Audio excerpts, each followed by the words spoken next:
शासन गे, जाने पुलिस प्रशासन गे ना।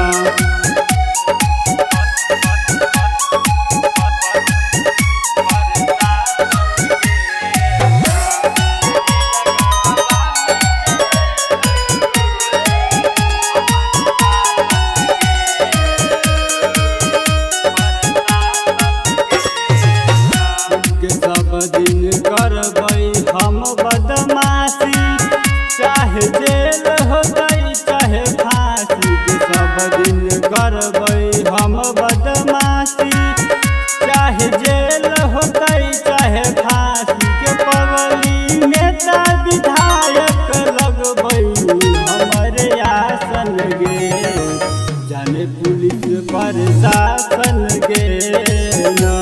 के जिला गढ़वा में चलै छै पगली हमर शासन गे, जाने पुलिस प्रशासन गे ना।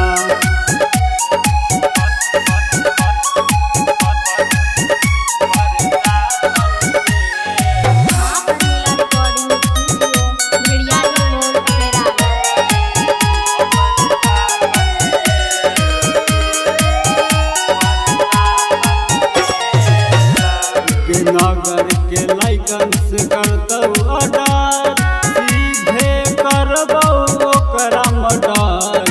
नगर के लाइकन से करतौ ऑर्डर, सीधे करबौ ओकरा मर्डर। के सुगा संगम न सुनतौ के करो हई भाषण गे, जाने पुलिस प्रशासन